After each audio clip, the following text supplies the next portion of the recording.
Exit algorithms. Scale smarter. Sell stronger.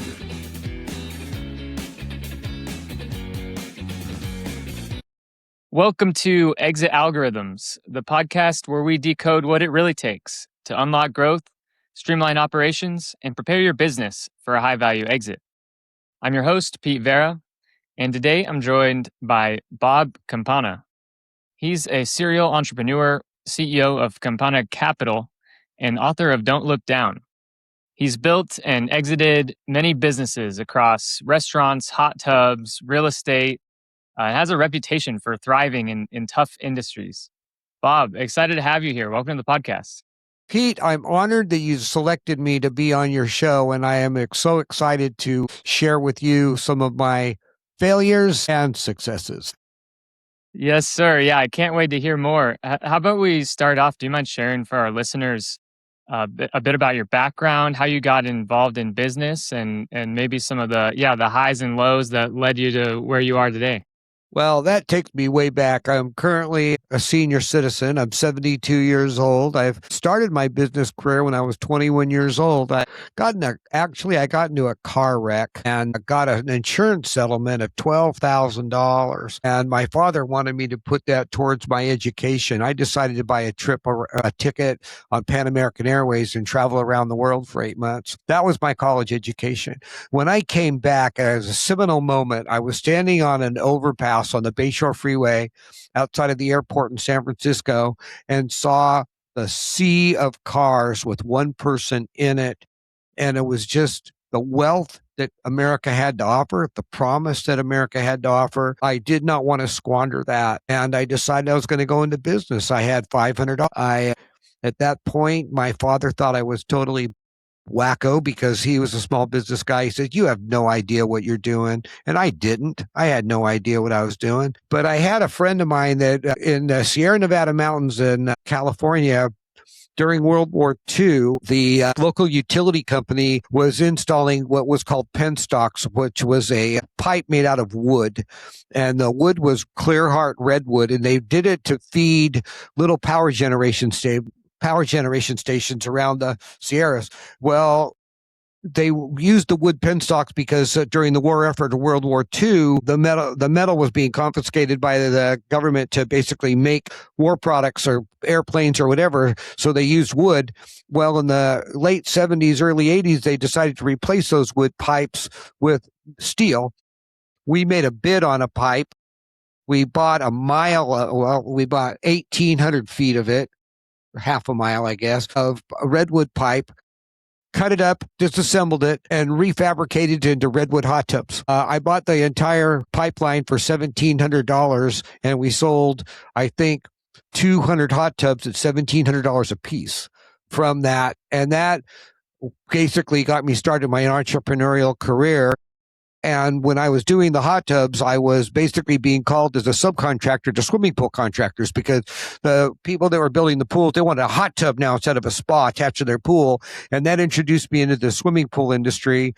The state of California decided that you had to have a swimming pool contractor's license to install hot tub because there was a lot of flaky pot smoking hippies putting in hot tubs that weren't doing a good job for people. So I got my contractor's license and started to build swimming pools and landscaping. That built a company that at the end had 170 employees. We were doing almost $20 million a year and producing about 500 projects a year in the Central Valley of California. I started to get burned out. I started to realize that life wasn't all about being a swimming pool guy. And I started thinking about selling my company. About 3 years, I had a self-conversation with myself because most small business owners, their business is their identity and who they are. And I decided that, okay, I'm going to sell it. That put me on a journey on how I could maximize the value of my company. And I would imagine that's what you want to talk about now. Yeah, absolutely. Yeah. Well, for completion's sake, what was between that and, what you're focusing on these days? Well, after I sold that business, I decided that I was going to become a CBI. I don't know if you're familiar with that, a certified business intermediary.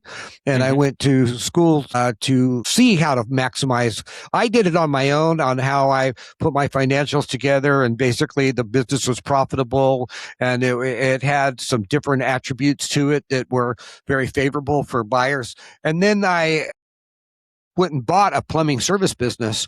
The plumbing service business was something that I'm gonna be a broker. I'm gonna try and help sell people. The first guy I go to and start talking to about his business, I go, damn, I'm going to buy this business. So instead of actually helping people broker his business, I bought the first business that I was going to try and help the guy sell. And I saw the opportunity there. That was an interesting transaction because I said, look, I'm going to build this business up. We're going to do this and that. And I had a young man that was helping me on it. And he retained 20% ownership of the business.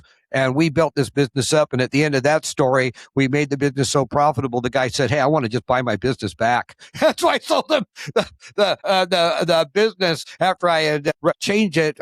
For your listeners, the plumbing service business, well, a lot of people would call up how much you charge per hour, and they would decide on that predication back then. Well, we changed it to what's called a flat rate pricing model where, well, my water heater took a dump. Okay, look, we're going to come out, take your water heater out, put new supply lines on, put your old water heater in our truck, haul it away and install a new water heater and it's $1,500 flat rate. That's what it is. That basically translated into from $150 an hour to where the plumber, we were able to charge over $300 an hour for the same service, but it was a flat rate price versus, and then what happened was people weren't saying, well, one would be perception, oh, you're milking the job out so you get an longer hourly rate, or some other kinds of perceptions as to the hourly exchange for money. And they're always watching how long is it taking and so forth and what have you. When it's a flat rate price, the customer knew exactly what they're going to pay. It didn't matter if it took 10 minutes or 10 hours, that was the price. So that simplified a lot of things and it made it better for the customer and it made it better for us as a consumer, as a vendor. But what that required was for us to make a book with around, I think it was 750 individual tasks that a plumber could do, from changing an angle stop to putting a wax ring on a toilet to changing supply lines for a water heater, whatever those might be. Those had to be segmented down, and then we put a value on that. And then there was a code that was associated with that, which basically showed the plumber what kind of a commission he would receive by selling that service. And that took a little bit of time to educate the plumbers as to how to operate the system. A lot of them didn't like that. I went through several different employees, actually 80 by the time I got it all finished and pulled it all together. But then we put a team together, which is operating very profitably to this day. Wow. And then from there, I translated into the hospitality industry. Where my daughter, I had a side business, which was a wedding facility that I basically had built with my pool business. And then I dug into restaurants and hospitality and the experience of what was going on in a restaurant, which I was kind of full of myself at that time thinking, wow, I built 2 successful businesses. Let's do it in the restaurant business. Well, that was an eye opener because the construction business is way more forgiving than a steak dinner. And you had to basically formulate that experience in such a way. But I love the hospitality industry because the human connection is there now. And it's so fleeting with our tech and with, our phones, and social media is like a false community thing in my viewpoint.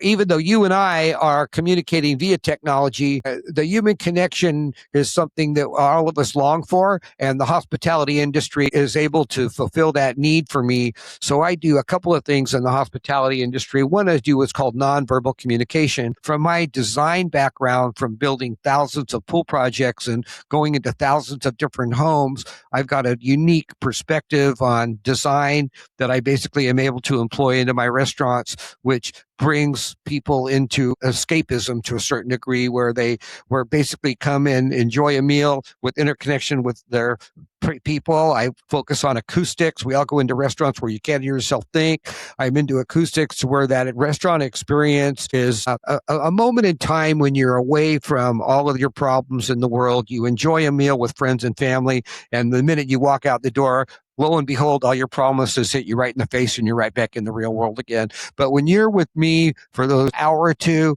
I give you this respite from ordinary life and give you a reward, which is why you're there in the first place, to get a break. And that's kind of where I'm focusing my energies right now. Yeah. Awesome. Wow. A lot of different rabbit holes we could go down. Let's focus on your first business, the hot tub business.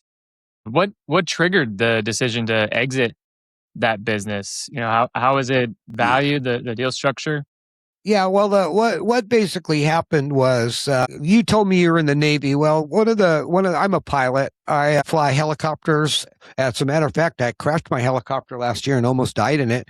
But I fly helicopters, I fly airplanes, and I bought this helicopter and I'm flying it over subdivisions in my area of Northern California, and I'm looking at all of these empty lots behind these new subdivisions, which is my customers. That's where I'm going to build. Most of the pools are built in new homes. And I had this epiphany or this revelation. I go, the builder controls that piece of dirt before the buyer gets it, but the buyer's buying the dirt because they want to have a pool in the backyard. The builders are selling pool-sized lots and so forth and what have you. So what I decided to do was to go out and make deals with these builders to give them a cut of the construction in lieu of me being able to build the pool and the backyard while the house was being constructed. And then I could deliver the house. They would deliver the house with the pool and the yard completely finished versus moving into a house and then going through another construction project for three or 4 months for they build their backyard out. That enabled me to sell more expensive projects because we were able to put that on a 30-year mortgage versus a 15-year HELOC. So people spent more money. Well, I basically accumulated, when I sold the business, I had like 11 or 12 builders, a stable of builders, and they were just calling me. Mary Jones, lot 17, wants a pool. I'd go up over there. We'd put the pool project together. And then that gave me education and finance because I had to carry that entire project until the escrow closed. So I had to have revolving lines of credit, put all of that together to make it all work. Well, once that actually happened, I was basically scraping the gravy jobs off of my area, and the competitors were getting the lower profitable jobs. Well, one of my competitors heard that I might be considering to sell my business. I had just turned 50 years old. I've been doing it for 25 years, and I wanted new adventures and new challenges. So I understood enough to know that I had been using my business in many regards as a lifestyle business where I would basically expense a lot of things through the business. And I had to basically separate that and basically really start reporting all the income and everything on my tax returns, because those would be how the buyer would value the business. And then I'm a very large student of Michael Gerber and the E-Myth. And for your listeners that aren't familiar with Mr. Gerber, I would highly recommend reading his book, The E-Myth and the E-Myth Revisited. And he basically crystallized to me the value of systemization and documentation of systems. So what I did is it took me about 3 years to put together an operations manual so that when the potential buyer came, I could put the book in front of them and say, this is how it works. And it was all documented. And that was a key component to increasing the value of my business, because it separated the owner as being the bottleneck of making all these decisions, and the buyer was able to buy something that already had management in place and already had systems in place and already had financial reporting systems in place. And that was a key for the buyer, because the buyer could then say, oh, I can incorporate that into my business, and all of the management and everything is basically running on its own. And Bob's out flying around. He must be doing something right. So that was the carrot to maximize the business. But that took several years to orchestrate that, organize it, and basically train and get those leaders and the management team in place. And then the culture that I had created with that was like a reciprocal culture of we all respected each other and so forth. So then the announcement that I was no longer going to be the leader and a new buyer was going to come in was another transition that had to be navigated in a positive way.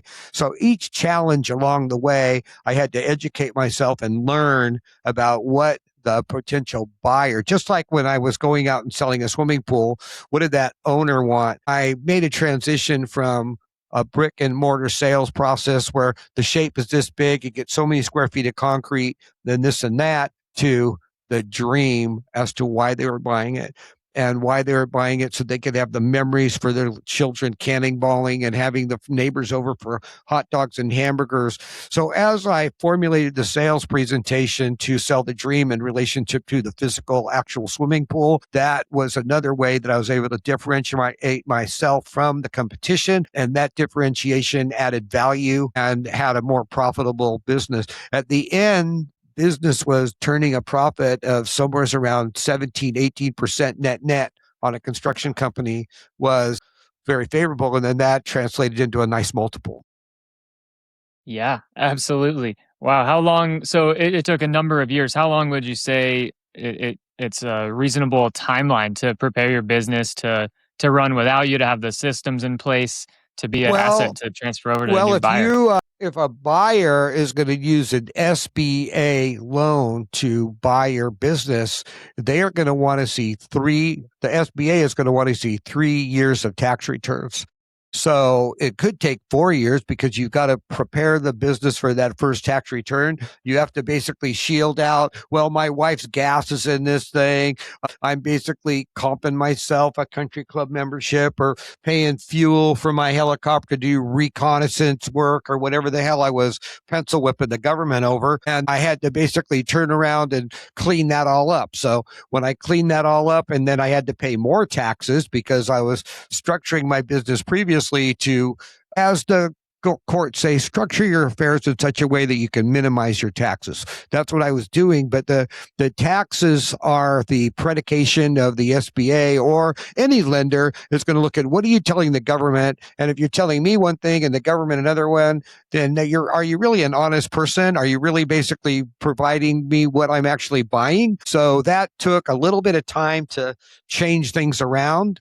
And it took about 3 years to do that. Well, at that same time, when I first started, I didn't have an operations manual. I didn't have procedures in place. I didn't have decision trees in place. And then I was the bottleneck, and I might have been the biggest problem in the business. So I had to basically eliminate my participation in it as much as I possibly could, so that when the buyer came along, they could see, I'm buying this, but I'm not going to be buying a job. I'm buying a business that's going to produce cash flow for me. And that takes a little bit of time because most business owners don't really think that way. Right. Yeah. No, you're definitely right. Yeah. Do you have any recommendations for business owners trying to separate themselves from the business, so they're either preparing for an exit or just so that they can work on the business rather than in it? Yeah, working on the business rather than in the business is your first transition. And I've talked to several people on this subject over the years, obviously. And one of the key ingredients is, most business owners start their business, they have to wear all the hats. They have to do all the different aspects. They have to learn about different aspects of business. And Mr. Gerber talks about being a technician. So the plumber can fix the pipes, but can the plumber manage 5 plumbers? Usually not. They know their job. So they have to transition to a manager, and that management is a different job. It's like a chef that wants to own a restaurant. Well, the chef knows how to cook. He doesn't know how to manage an organization. He doesn't know how to manage the front of the house, the back of the house. He knows how to order the food. He knows how to make a recipe. He knows how to make a meal. But does he really know how to manage the waiters, the waitresses, all of the different aspects, the accounting procedures, and all of that basically go into operating the company? So business owners, as a general rule, have to make several transitions themselves to get to a point to where they're working on the business versus in the business. And most business owners in the small level, they have to do those tasks because that's where they're making their money. They're making the profit by performing that task. Well, they have to be able to structure their business in such a way where there's enough profit to where they can step away and they can hire people to do those tasks. And that would be the first learning for a small business owner. Once they get that going, then they're going to learn how to create a culture of inclusivity where everybody is rowing in the same direction, so that your business doesn't have internal conflict. And that's another learning curve that you have to learn about. And then once you do that, then the next step is to get out of managing the business altogether, have a general manager in place, and then you're overseeing that and you're blazing the trail to possibly a secondary location or more free time for yourself, which is why you actually started the business in the first place. And that is another challenge, to maintain profitability while that entire system is being transformed and pivoted this way and that way. And then you're learning all the time about how to basically maximize that. And you have the human element of all those different employees and personalities that you're trying to cultivate into a positive mental attitude and a positive culture.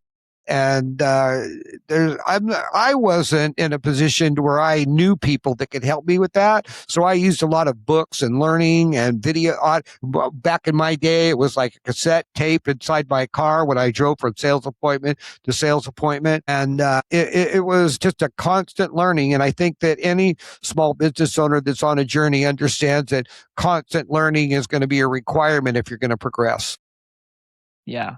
Amazing, Bob. Yeah, the last several minutes, that's the playbook right there to have a successful exit. I appreciate you sharing. Yeah, let's transfer over. Let's talk a little bit more about your book, Don't Look Down. What are some of the themes in that, and maybe some takeaway for business owners?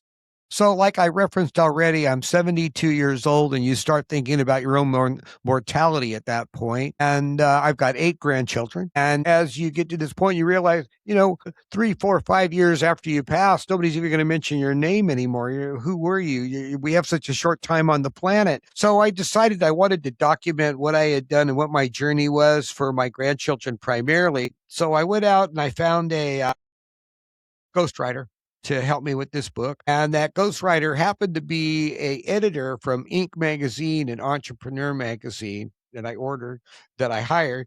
And it took about a year of like weekly conversations to basically recap my life, like what I had done and so forth and what have you. And when I finished we finished the manuscript, I figured I'm going to buy like 10 copies. My mom would buy 5 and I'd have a few left over for other people. And that would be pretty much it, but it would be documented. And this editor goes, dude, you should submit this to a publisher because that is a great story. I go, well, I'm not really interested in that. He goes, let me do it. So I go, okay. So he submits it to Greenleaf Publishing and a few other publishers. And a week later, they called back and they go, we want to publish your book. I was blown away because most places you look for years for a publisher to publish your book. And in one freaking week, I'm going, this is crazy. Well, that was crazy. And it was more crazier when we talked to them. They said, we love your book, but we want you to rewrite it. I go, what? Well, the book was a memoir and they wanted to make it more of an entrepreneurial lesson journey. So what we did is we rewrote the book, and then each phase along my life, we basically take, this happened, I went on this trip, I did this, I did that, and here's the things I took out of that and what I learned. And then I put like bullet points at the end of the book, each chapter, to say, this is what happened in my life, but this is what I learned out of it. And then we rewrote the whole book in that way. And everybody everybody tells me because they're talking to me about it. We love that. We love that story. It was like great, but it's just a journey of an entrepreneur and all the challenges and the failures that go along with a journey when you decide to be your own boss and you decide to make your way. And there's no shortage of mistakes that I made along the way. And then I share the successes as well, so it was an interesting exercise to write the book at the beginning of it. And anybody that reads it, hopefully they can take some nuggets out of it that'll help them in their entrepreneurial journey. Yeah, definitely. Yeah, what if you had to pick maybe 2 or 3 takeaways from your book, entrepreneurial takeaways business owners can implement, what would it be? Well, I would start with systemization of your process. I think that if you're going to ever get freedom, you have to systematize the process in such a way that you're able to formulate a predictable outcome. And that predictable outcome will come through a system is going to deliver that outcome.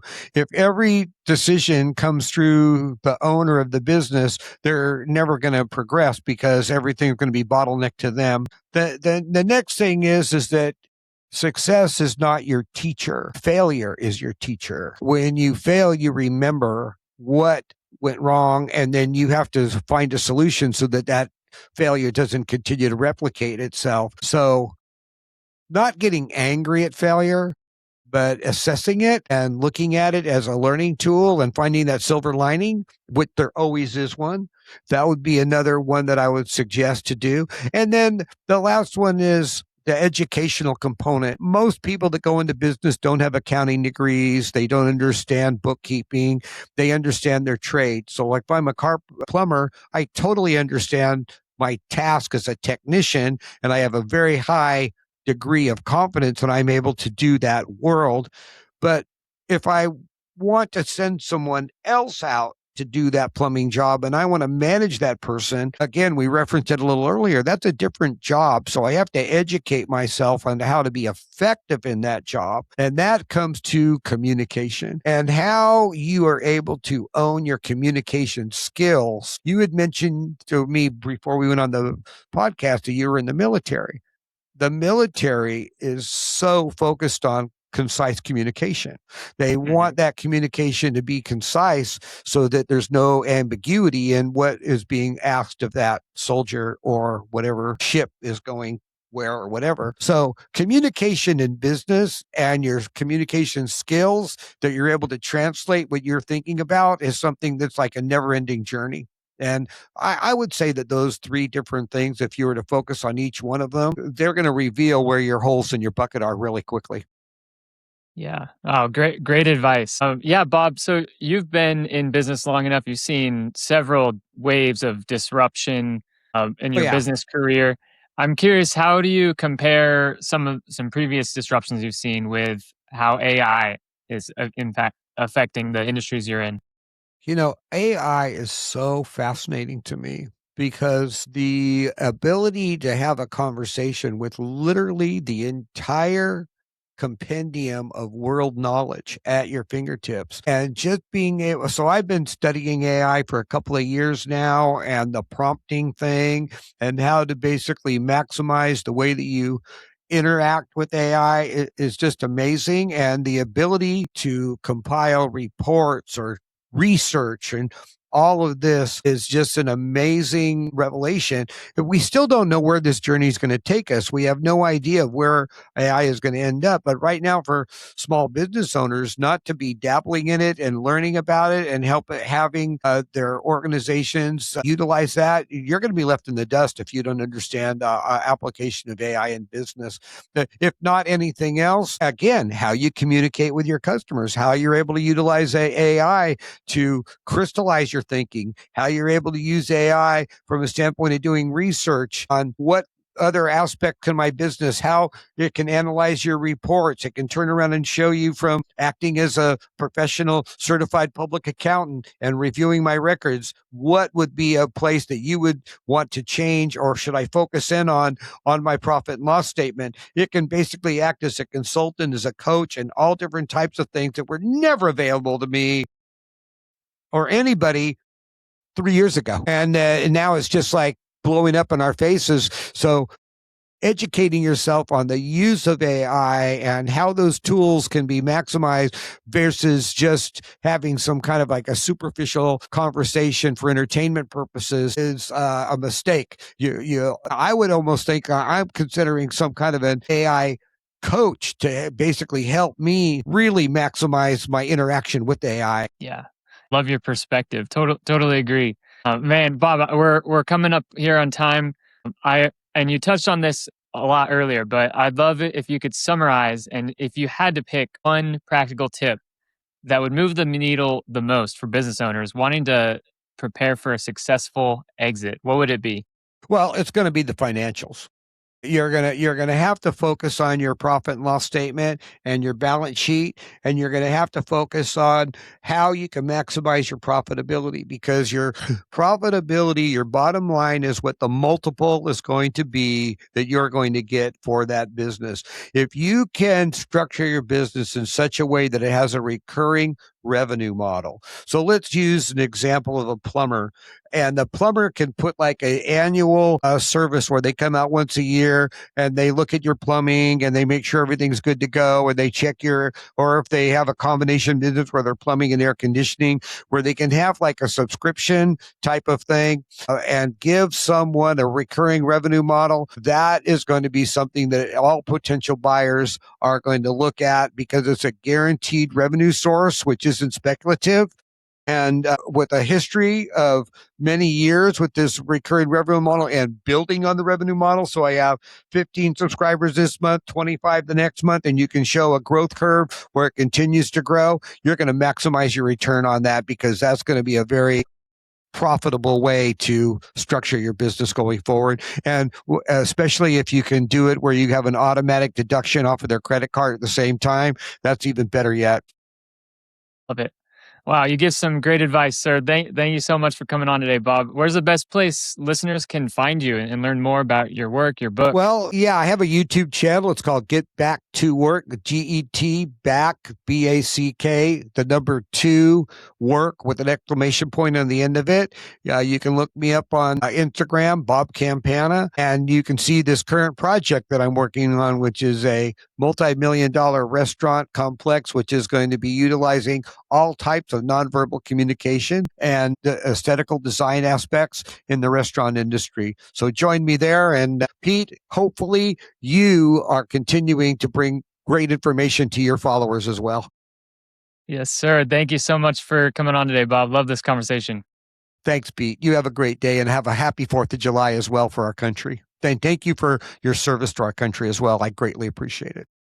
Thank you, sir. Exit algorithms. Scale smarter. Sell stronger.